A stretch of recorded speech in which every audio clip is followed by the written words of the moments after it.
Sandra left everything, including her parents, behind for a life of luxury.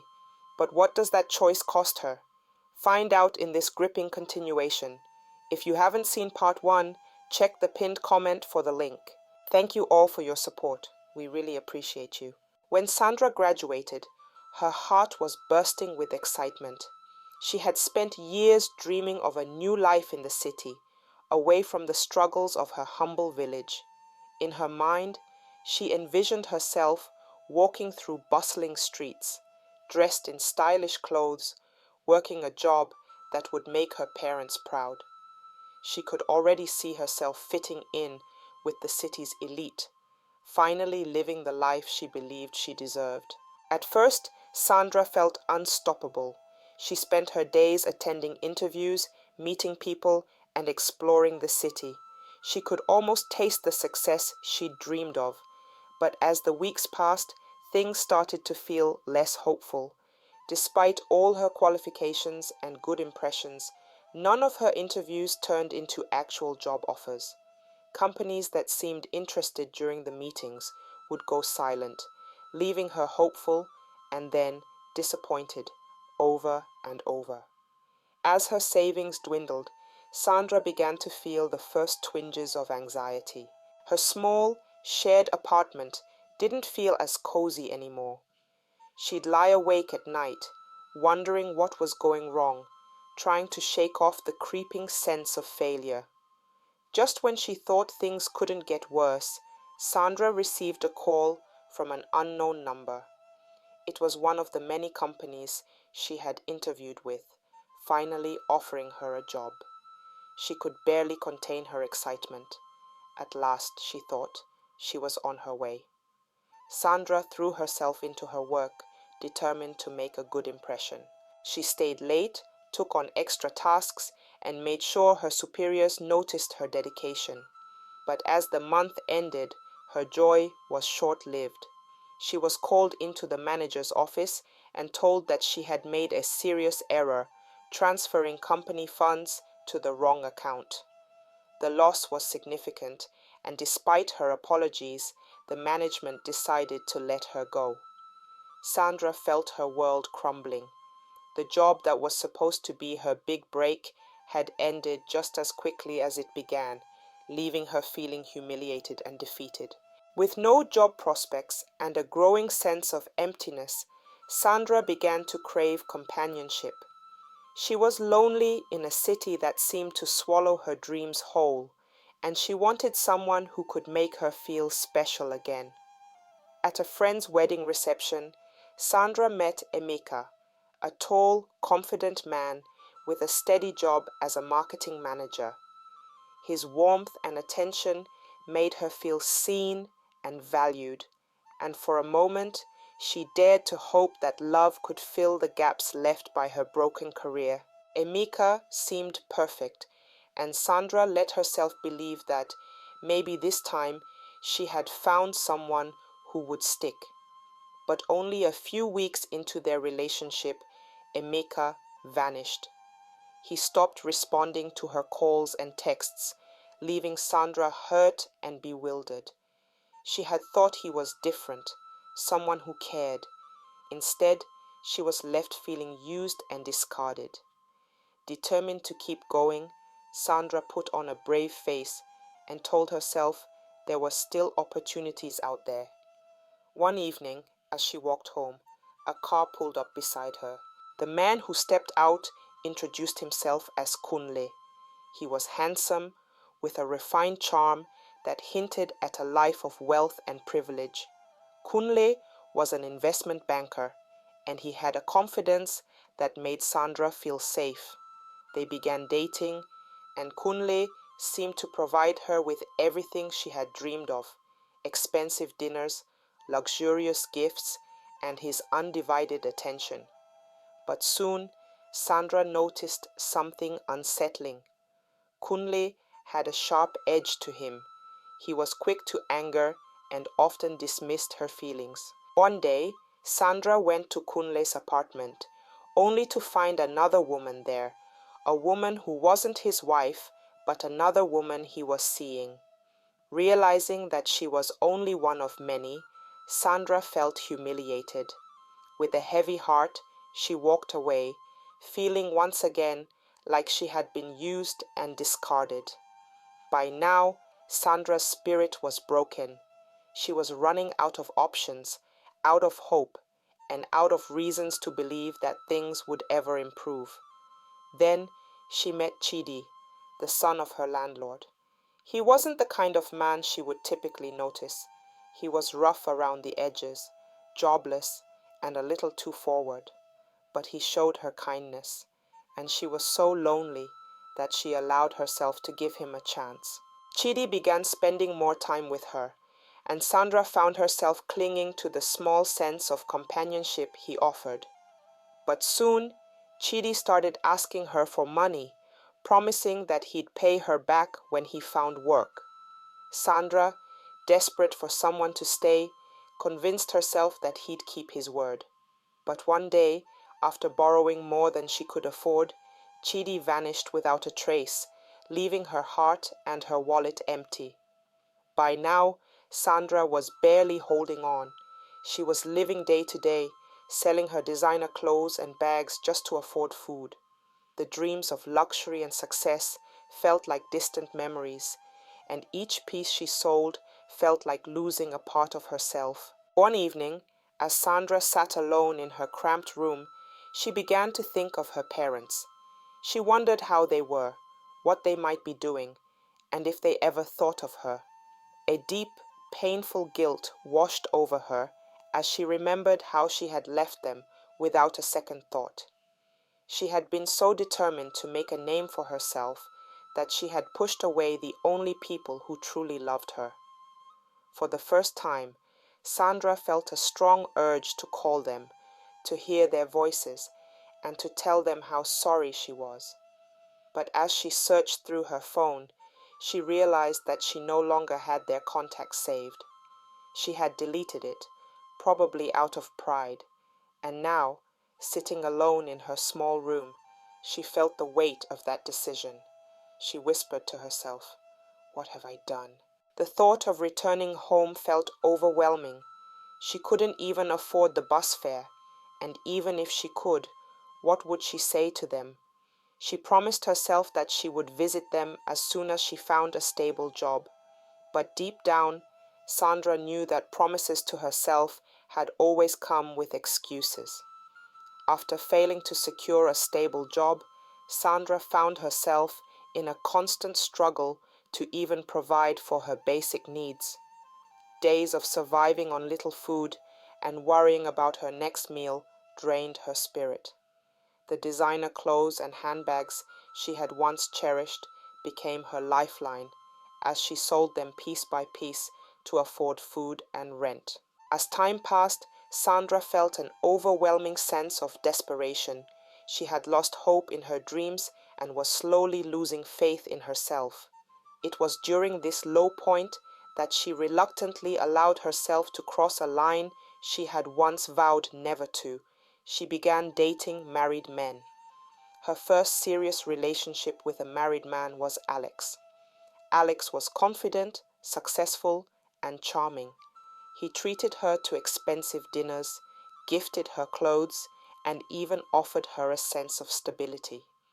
For a while, Sandra felt secure, convincing herself that this compromise was her only option. But, as she soon realized, this choice came with consequences she hadn't anticipated. One day, after months of secretly dating, Alex's wife discovered the affair. It was as if Sandra's world collapsed again. She could feel her heart racing when Alex's wife called her on phone to warn her to stay away from her husband. Without causing a scene, Sandra ended things quietly, but the sting of shame lingered, and her heart grew even heavier. Not long after her heartbreak with Alex, Sandra met Bill. Bill was everything she'd ever dreamed of in a partner: attractive, wealthy, and generous. He seemed to genuinely enjoy her company, and for once, Sandra felt like someone cared. There was only one problem. Bill, too, was married. At first, Sandra hesitated, but Bill was persistent, showering her with attention, reassurance, and lavish gifts. Eventually, she gave in, convincing herself that perhaps this relationship could fill the emptiness in her life, even if it was unconventional. Bill made Sandra feel like a queen.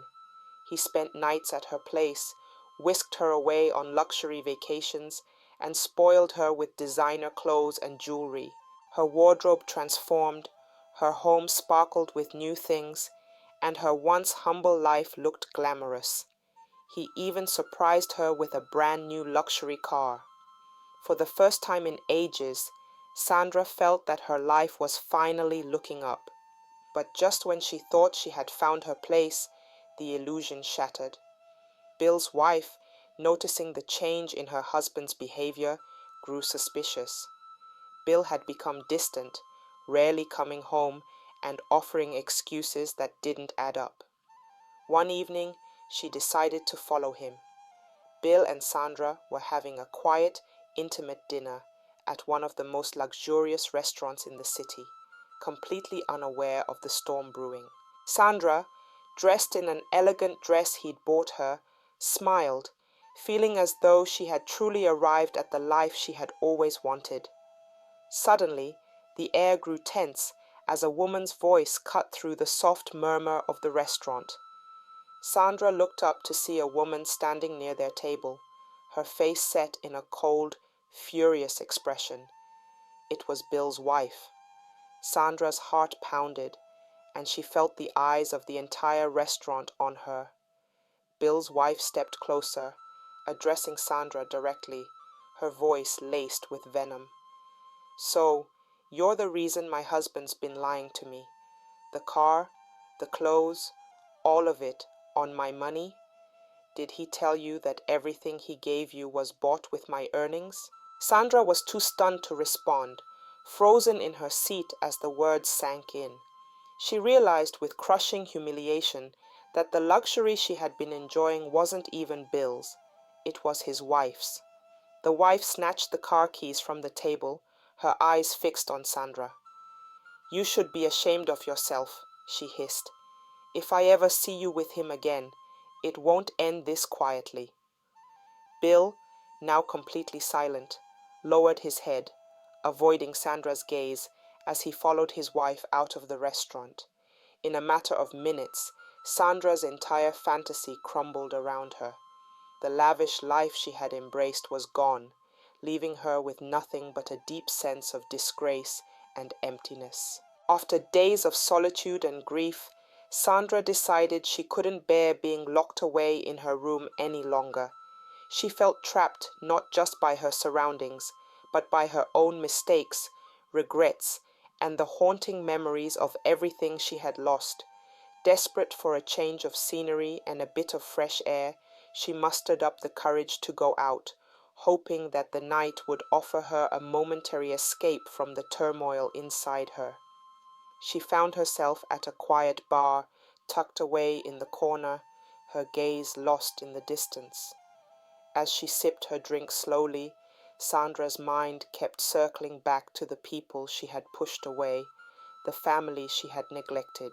Questions filled her mind, ones she had been avoiding for years.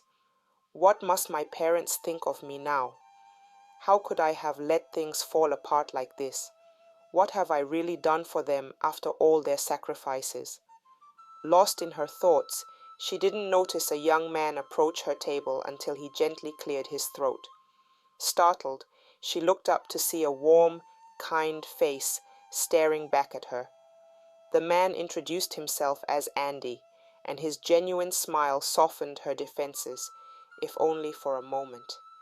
He was handsome, with an air of calmness and humility that contrasted sharply with the men she had known before. But Sandra, bitter and disillusioned, responded coldly, "What do you want?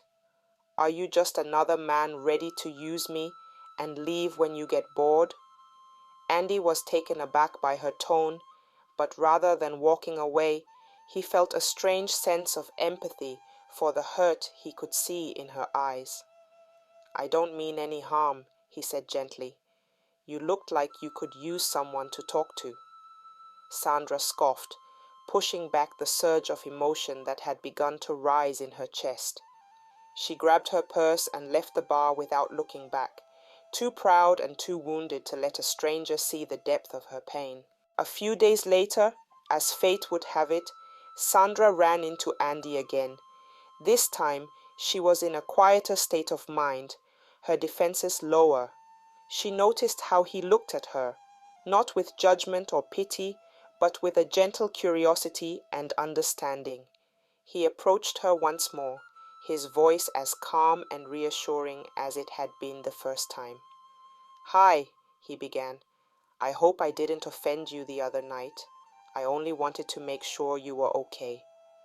For reasons she couldn't quite explain, Sandra felt a wave of relief wash over her. She felt an urge to talk, to let out the pain she had been bottling up.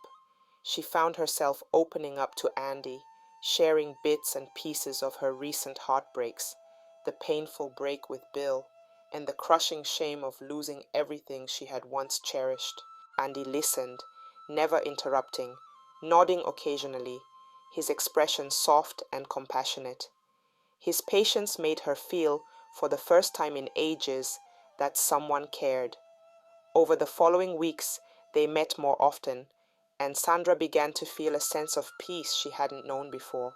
She saw in Andy someone who didn't judge her by her past, someone who saw her as more than her mistakes. Their bond deepened, and for the first time in a long while, Sandra felt hope blossoming in her heart. Andy was everything she had unknowingly wished for, a genuine, kind-hearted man who was there not for what she could offer, but for who she was. She cherished the simplicity of their time together, the honest conversations, and the warmth that Andy brought into her life. As their relationship grew, Sandra dared to ask him a question she had been afraid to know the answer to. "Andy," she asked one evening, her voice quiet with anticipation, "are you married?" He laughed gently, shaking his head. "No, Sandra, I'm not married. I wouldn't have approached you if I were." Hearing his answer, Sandra felt a profound sense of relief. She let out a breath she didn't know she had been holding, whispering to herself, "At long last." She hadn't realized how much she needed someone who could stand by her honestly and openly. Their relationship blossomed into something beautiful, and Andy, feeling sure of his love, decided it was time to take things further. He wanted Sandra to meet his family, to share his happiness with the people who mattered most to him. On the day of the visit, Sandra was filled with a mixture of excitement and nerves. She carefully chose her outfit, hoping to make a good impression. She felt that this was her second chance, a way to build a new family with someone who truly valued her. As they arrived at his family home, she was welcomed warmly by Andy's parents. They were kind and gracious, and Sandra felt an overwhelming sense of belonging, something she hadn't felt in years. Andy's mother began asking questions, curious about the young woman her son had chosen. "So, Sandra, where are you from?" Sandra, smiling softly, replied, "I'm from the next town over." Andy's parents exchanged a quick glance, a spark of curiosity in their eyes. His mother leaned forward, her voice warm and welcoming. "And who are your parents, dear?" Sandra paused, feeling a small pang of emotion as she answered, "My parents are Papa Tunde and Mama Joy." At this, Andy's parents exchanged a look of surprise. His mother's smile faded slightly as she tilted her head, her brow furrowing in thought. "Papa Tunde and Mama Joy?" she repeated softly. "I didn't know they had more than one child." Sandra's heart sank, realizing where this conversation was headed. She hesitated, her voice barely above a whisper. "No, they only have one child, and that's me."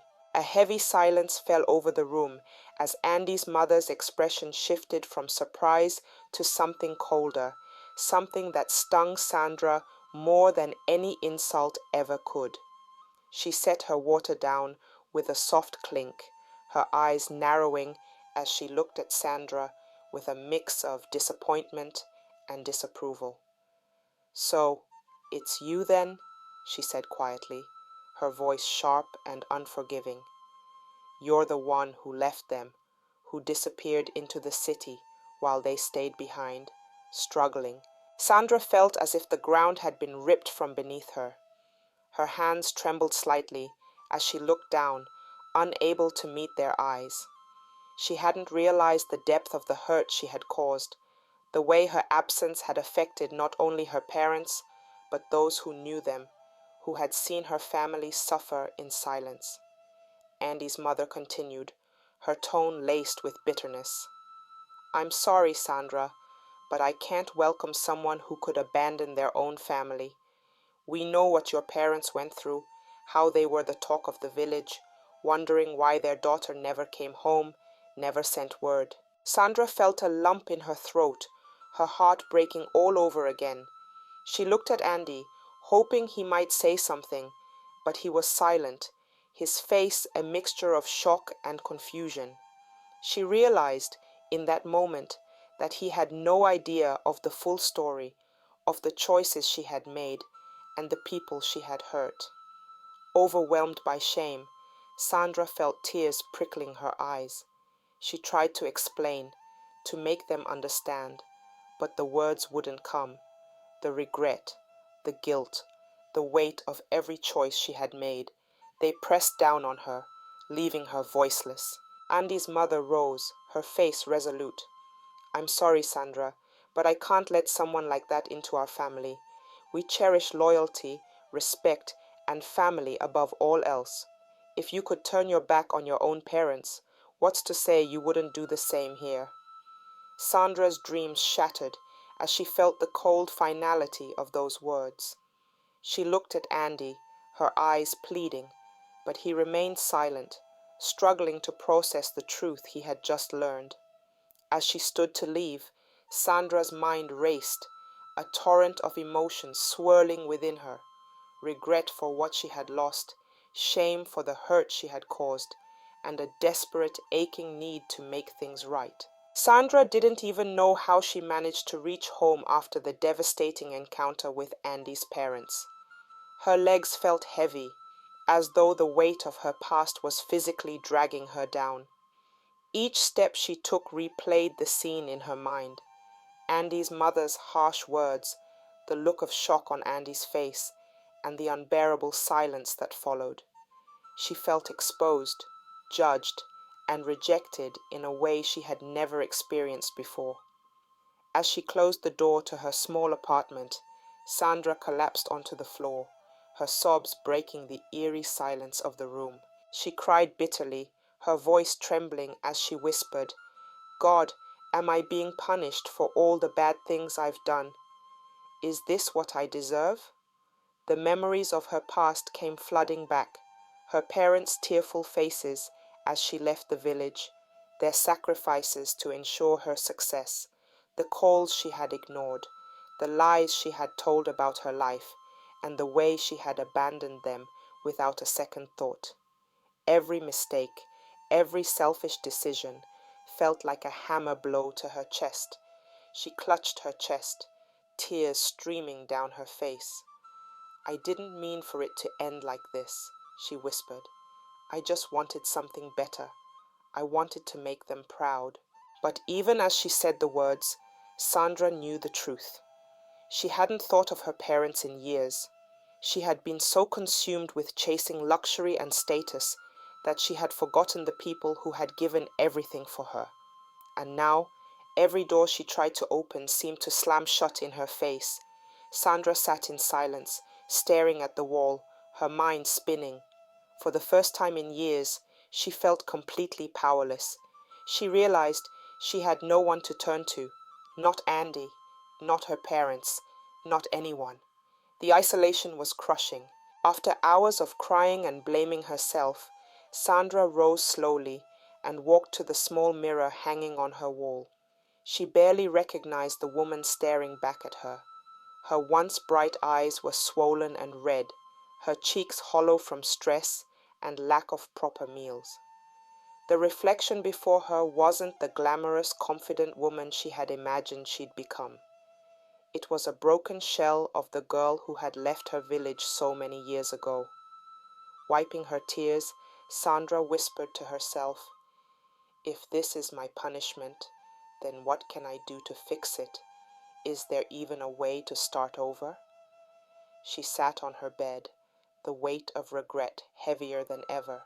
But as the night deepened, a small voice inside her whispered something else, a question she hadn't dared to ask herself in years. What if I went back home? The thought terrified her. She had no idea how her parents would react, or if they'd even want to see her. But deep down, she knew that if she didn't try, she would carry this regret with her for the rest of her life. Andy was a man who valued understanding and clarity, and after the shocking encounter with his parents and Sandra, he couldn't just let things end in silence. He needed answers. The woman he had grown to care for, the one he had imagined a future with, had suddenly become a stranger in the space of a single conversation. He replayed his mother's words in his mind, her accusations about Sandra's past, and struggled to reconcile them with the Sandra he thought he knew. For days, Andy tried to reach out. He called her repeatedly, leaving messages asking her to meet, to talk, to explain. "Sandra, I don't understand everything, but I need to hear it from you. Please, just talk to me," one message said. But every call went unanswered. Sandra, overwhelmed by guilt and shame, ignored her phone entirely. Andy even tried visiting her apartment, hoping she might open the door if he came in person. He knocked gently at first, then louder, calling out her name. "Sandra, please, I just want to talk. I'm not here to judge you." But the door remained shut, and the silence inside told him she wasn't ready or able to face him.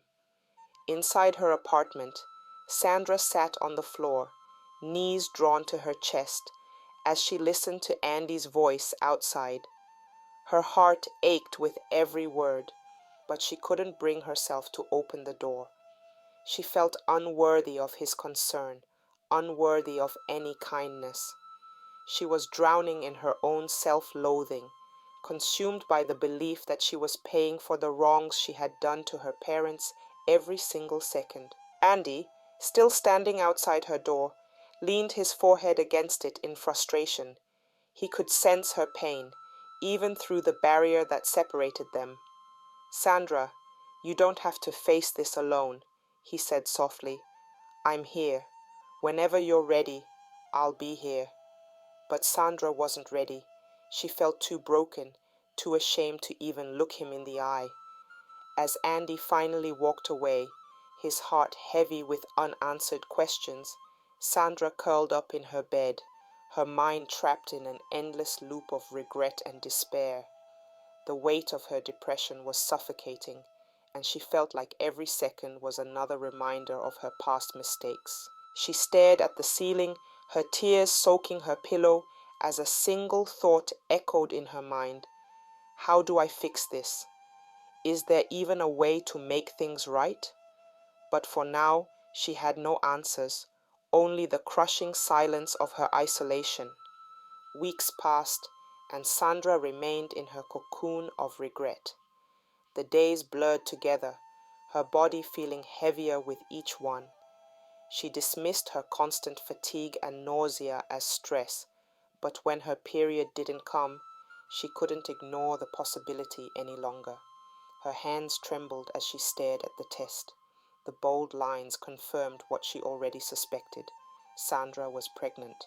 Tears streamed down her face, a whirlwind of emotions swirling in her chest. For the first time in weeks, she placed a hand on her stomach, whispering, "What am I going to do now?" Andy had the right to know, but the thought of facing him filled her with dread. She had ignored his calls, shut him out, and now she would have to confront him with the truth. Could he ever trust her again? And what about his family, the ones who had rejected her so completely? Her mind wandered to her parents. They had sacrificed everything for her, yet she had turned her back on them without a second thought.